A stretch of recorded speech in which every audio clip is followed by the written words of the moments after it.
नमस्कार। एक भारत श्रेष्ठ भारत के इस एपिसोड में मैं निखिल कुमार आप सभी का स्वागत करता हूं। तो आज हम आपको लिए चलते हैं श्रद्धा, आस्था और ज्ञान की ऐसी यात्रा पर जहां शिव की अनंत महिमा और भक्ति की अद्वितीय धारा प्रवाहित होती है।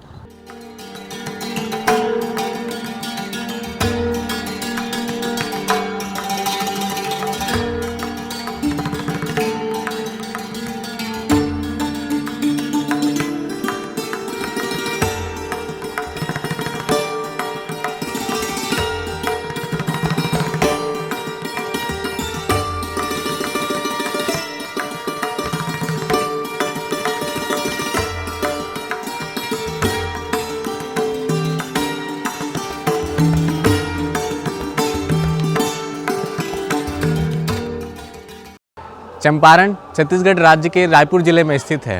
वैसे तो यहाँ बहुत सी चीज़ें हैं जो दर्शकों का ध्यान आकर्षित करती हैं, लेकिन उन सभी का केंद्र है चंपेश्वर महादेव मंदिर और पुष्ट संप्रदाय के संस्थापक महाप्रभु वल्लभाचार्य जी का जन्मस्थल।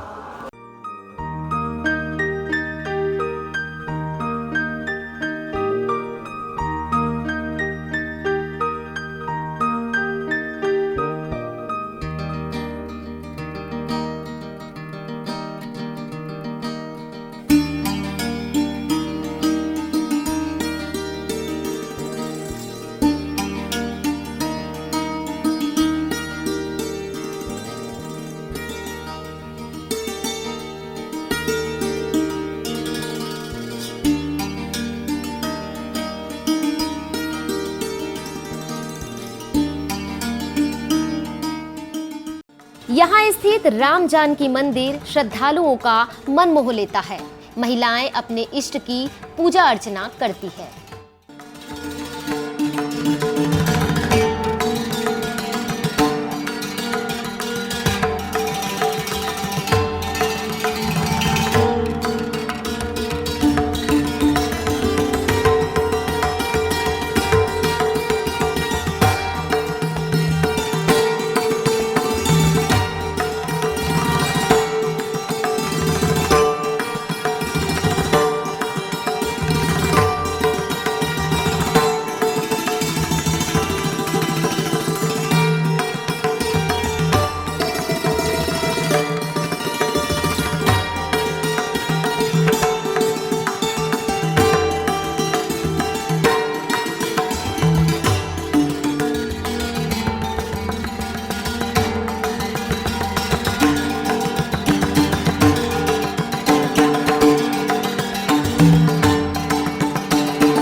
चंपारण छत्तीसगढ़ और गुजरात की सांस्कृतिक धरोहर को जोड़ता है।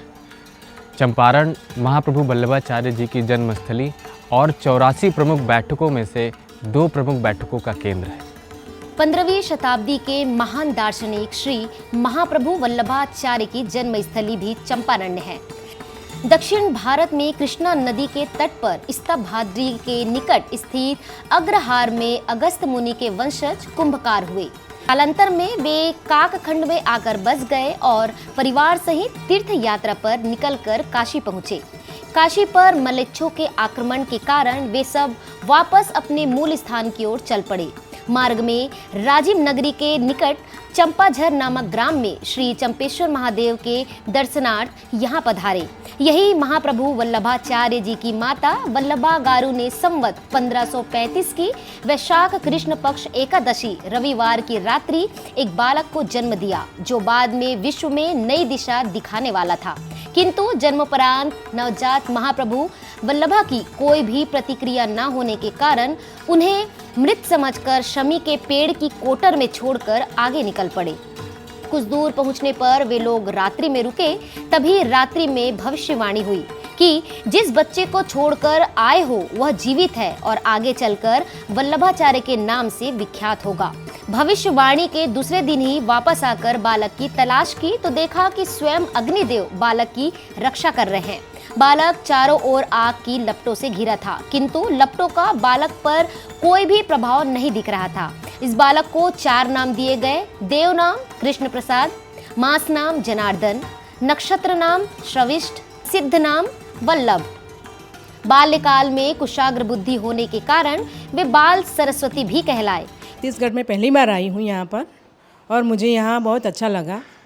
यहाँ महाप्रभु जी का वो बैठक जी का मंदिर है, वहाँ पर मुझे बहुत शांति मिलती है यहाँ पर। और यहाँ का खान पान बहुत ही अच्छा है, गुजरात का और छत्तीसगढ़ का कोई अलग नहीं है। और मुझे बहुत अच्छा लगता है मुझे यहाँ पर आना। आप भी आइए और औरों को भी बोलिए। हम बड़ौदा से आए हुए हैं, हम छत्तीसगढ़ में आए हुए हैं। यहाँ की संस्कृति बहुत अच्छी है, यहाँ का खान पान भी बहुत अच्छा है। वहाँ हम गुजरात में खा रहे हैं और यहाँ छत्तीसगढ़ में चंपारण में खा रहे हैं, तो कुछ भी अलग नहीं है, सब कुछ मिलता है। यहाँ पर मंदिर भी बहुत अच्छा है, महाप्रभु जी की बैठक है, वहाँ भी बहुत अच्छा है। वहाँ का खान पान भी बहुत अच्छा है। यहाँ सब कुछ मिलता है, गुजरात जैसा ही मिलता है।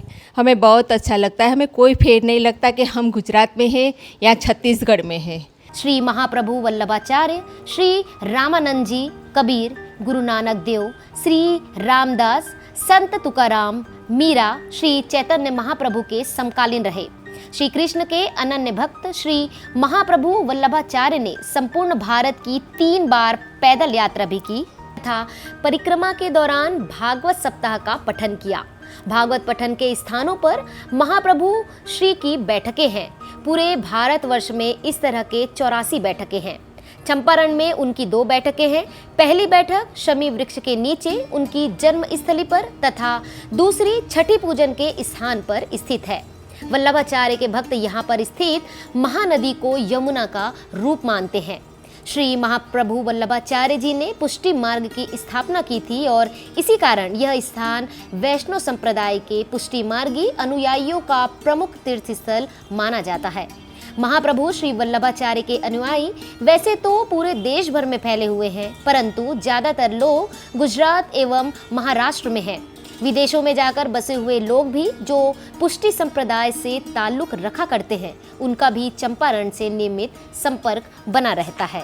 छत्तीसगढ़ और गुजरात को जोड़ा गया है, छत्तीसगढ़ की संस्कृति को गुजरात से जोड़ा गया है। हमें यहाँ आना बहुत अच्छा लगता है। ये संस्कृति, यहाँ का स्थान हमें बहुत पसंद है और महाप्रभु जी का ये जन्म स्थल है, तो हम बार बार यहाँ आते हैं। हमें बहुत अच्छा लगता है यहाँ आने का। महाप्रभु जी की झांकी करके, उनका जन्म स्थल है तो उनका सब ये इतिहास सब जान के हमें बहुत अच्छा लगता है। हम बार बार यहाँ पर आते हैं दर्शन करने के लिए। हम गुजरात से बड़ौदा से आए हैं और यहाँ हमारे महाप्रभु जी का बैठक है और यहाँ यहाँ आके हमें बहुत सी शांति मिलती है और बहुत अच्छा लगता है। यहाँ हम 4 से 5 बार आ गए। गुजरात से तो बहुत दूर है, लेकिन हमें यहाँ आना बहुत अच्छा लगता है। यहाँ बहुत शांति भी मिलती है और यहाँ बहुत महत्व है चंपारण में महाप्रभु जी का, इसलिए हम आ रहे हैं। और ये जमुना जी का मंदिर है जो आप देख रहे हैं, इसके पीछे है जो जमुना जी का घाट बोले जाते हैं। तो ये जमुना जी है, मानसिक जमुना जी है। महाप्रभु की कृपा से जमुना जी भाव से यहाँ पधारे हैं। जो उनकी कृपा से महाप्रभु जी ने यमुना जी को वही लाए हैं, जो चुनरी चढ़ाए, नाव चलाए, दीपदान करे, जैसे यमुना नदी में सब करते हैं वैसे नियम से सब यहाँ भी भाव से करते हैं। जो महानदी की धारा आता है तो बैठक तक पूरा यमुना जी उछल के चरण स्पर्श करने को जाता है। जैसे कृष्ण भगवान को वासुदेव जी ने नदी पार करा रहा था, वैसे ही यमुना जी उछल कर उसको दर्शन को चरण स्पर्श करने को आया था। वैसे भी यहाँ भी घाट से उछल के जमुना जी पूरा बैठक तक दर्शन को जाए, चरण स्पर्श करने जाए। शिव जी का मंदिर हो, शिव जी का भी दर्शन करे। ये महाप्रभु जी का जन्म स्थल है, उनकी ही कृपा से जमुना जी यहाँ भाव से पधारे हैं।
दर्शकों, देखा आपने कैसे चंपारण भारतीय अखंडता और विविधता को जोड़ता है।